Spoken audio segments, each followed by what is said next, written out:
At 4 p.m. on December 3, 2021, the Chinese passenger train C3 slowly left Kunming Station, and the China-Laos Railway, which has been under construction for 6 years, was officially opened to traffic. Along with the jubilation of the people of both China and Laos, lots of negative comments from the Western media also emerged instantly. According to a BBC report, the cost of the China-Laos Railway accounts for 1/3 of the total economic volume of Laos. Laos therefore borrowed 60% of the project funds from China, which will bring Laos into a serious debt crisis. Australian university lecturers claim that the general population of Laos simply cannot afford the expensive train fares. There are also many Western media who insist that the China-Laos Railway cannot benefit the local people at all. Really? What is the significance of the construction of the China-Laos Railway to China and Laos? Why did Western countries criticize this railway violently? That and more is exactly what we are going to talk about today. Let's get started. Laos, one of the least developed countries in the world.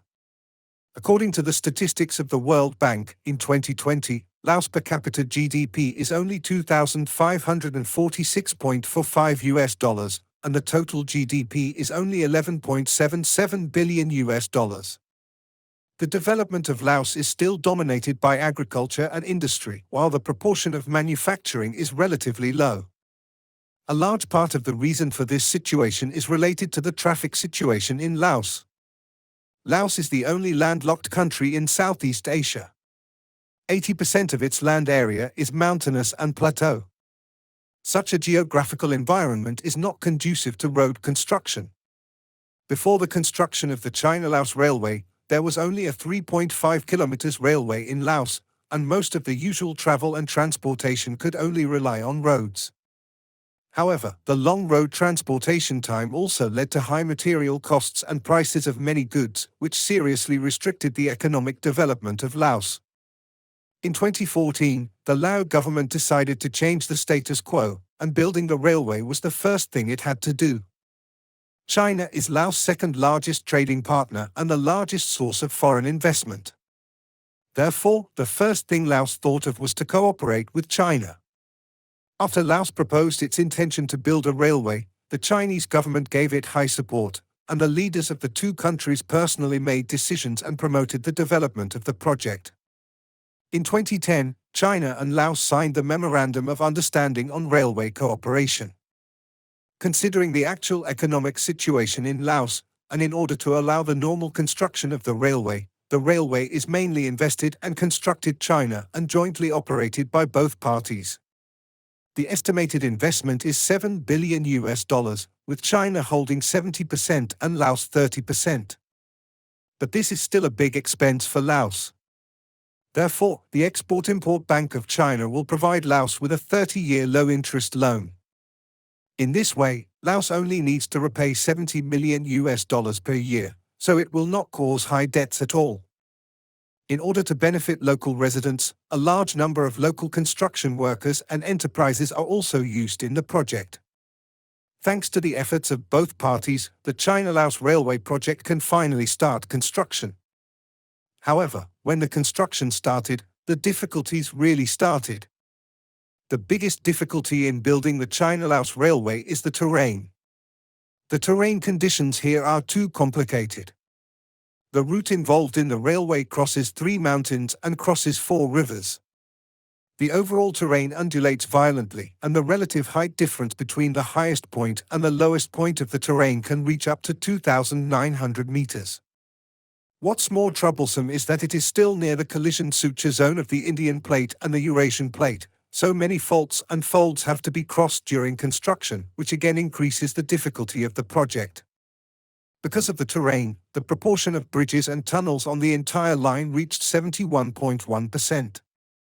Therefore, after the railway is open to traffic, we will find that the China-Laos Railway is either passing through a hole or passing through the air. Tunnel construction has greatly increased the difficulty of construction and safety risks. In addition, there are many environmentally sensitive areas here.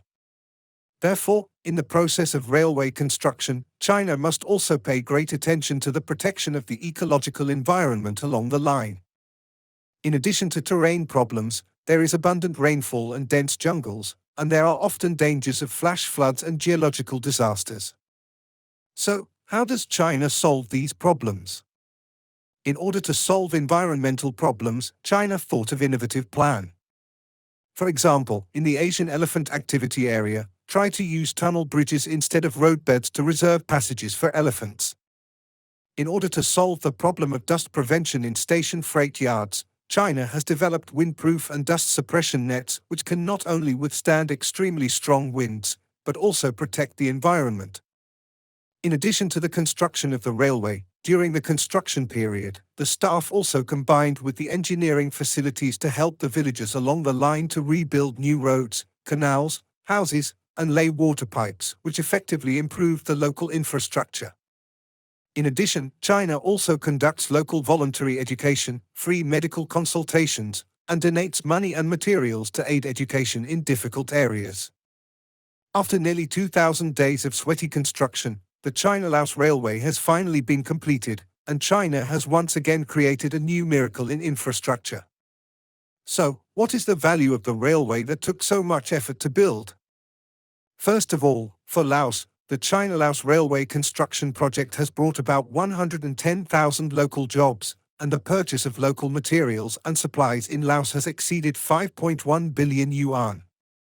After the railway was opened to traffic, it had a huge positive impact on the economic development of the areas along the Laos route, and promoted the physical connection and trade development between Laos and Thailand, Cambodia, and Vietnam, which greatly promoted the social and economic development of Laos and the improvement of people's livelihood. For Laos, the mining industry and tourism are very important industries and sources of income. The completion of the China-Laos Railway can greatly promote the development of Laos tourism. According to World Bank estimates, in the future, 4 million Laotians and 10 million tourists from neighboring countries will use the China-Laos Railway every year. With the deepening of connectivity between Laos and neighboring countries, the income level of the Laotian people may increase by up to 21% in the long run. For China, what the China-Laos Railway can drive is the volume of trade between China and the entire Southeast Asia. The cooperation between China and Laos will connect China with Thailand, Cambodia, and other countries, and lay a solid foundation for the future transportation integration in East Asia, South Asia, and Southeast Asia. In addition, as an important part of the Trans-Asian Railway, the China-Laos Railway can further promote China's Belt and Road Initiative. The China-Laos Railway connects Malaysia, Singapore, and other ASEAN countries in the south. In the future, the China-Laos Railway will also go north and south to connect more countries, and will continue to play a greater role in driving and comprehensive benefits, and China's international influence will continue to deepen and strengthen. This is what is really important to China and what the West is really worried about, so we can also understand why the Western media spare no effort to discredit the China-Laos Railway. Nevertheless, it is undeniable that the China-Laos Railway is a road of friendship, road of development, and a green road. Well, thanks for listening.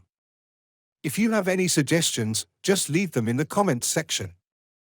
We'll come back as soon as possible and check them, and then we'll give feedback.